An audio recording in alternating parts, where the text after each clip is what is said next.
Сәлем баршаңызға. Бүгін сіздермен бірге осылай баклажаннан тіске-басар даярлаймыз.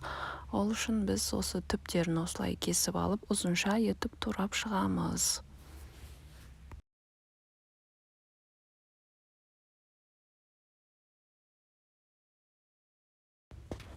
Суға салмай бірден жұмыртқаға малып жасап кетсеңіздер болады, бірақ мен суға салып үйреніп қалғанмын. Сол үшін су құйып, кішкене тұз сеуіп, 15 минутқа қалдырып қоямын. Одан соң кептіріп аламын. Мінекей 15 минут өтті. Енді осылай суынан кептіріп алатын боламын. Таза майлыққа үстіне осылай қойып шығамын.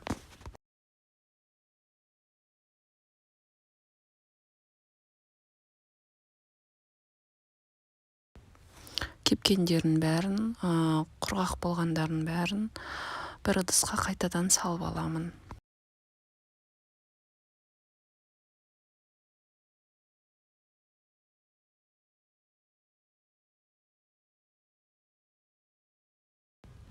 Енді 2 дана жұмыртқамызды жарып, үстіне кішкене тұз және де қалауларыңыз бойынша қара бұрыш сеуіп жіберсеңіздер болады. Негізі 3 дана баклажанға 2 дана жұмыртқа жетеді.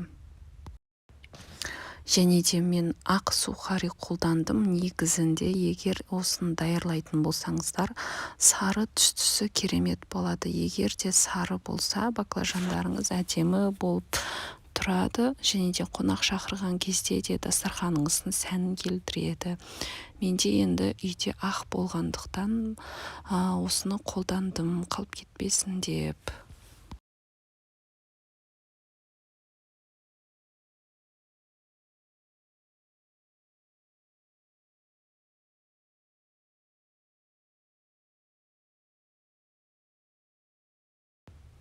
Сиғанынша духовкада пісіремін, ал қалғанын қуырып аламын.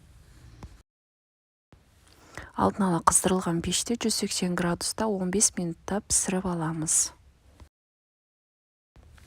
Қызанақтарымызды осылай үлкен де емес, майда да емес, орташа қылып турап аласыздар. Және де айта кететін, қызанақтарыңыз қаттылау болған дұрыс. Суы ағып тұрса, ол қатты баклажандарыңызды жібітіп жіберуі мүмкін.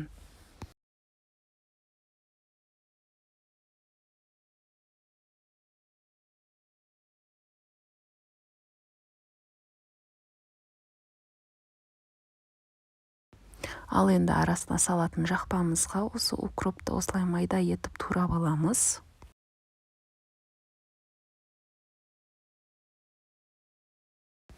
Мен бұл соусты басқа екінші тағамға да қолданатын болғандықтан көбірек жасап жатырмын. Ендеше осыған мен 6 тіс сарымсақ қолдандым. Оны майдалап теркадан өткіздім. Және де 7-8 үлкен ас қасық майонез салатын боламын.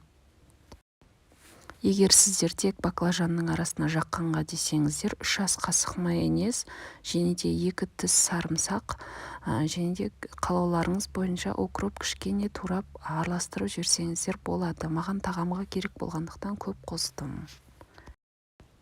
Енді қалған баклажандарды осылай қуырып аламыз. Қызып тұрған табамызға майымызды құйып, одан соң отымызды орташа қылып қойып, баклажандарымызды салып, екі жағынан да пісіріп аламыз.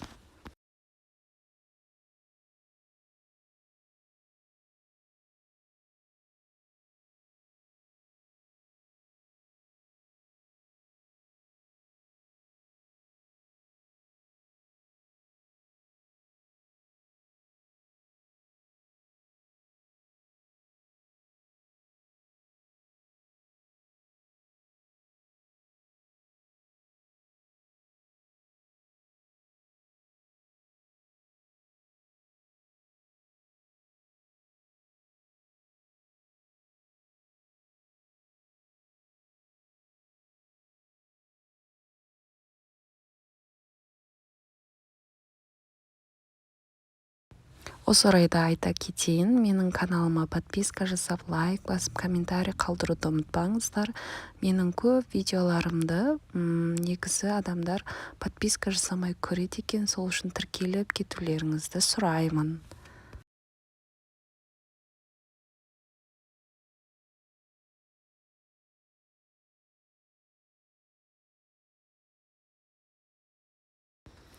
Мен қуырылған баклажандарыма арасына осылай кішірек қылып укроппен сәндедім. Ал духовкада піскенге ештеңе сәндемей, өзін ғана осылай орап алдым. Мінеки укробы бар жағы қуырылғаны, ал укробы жоқ жағы қуырылмаған духовкада піскен баклажандар. Ал ендеше сау болыңыздар.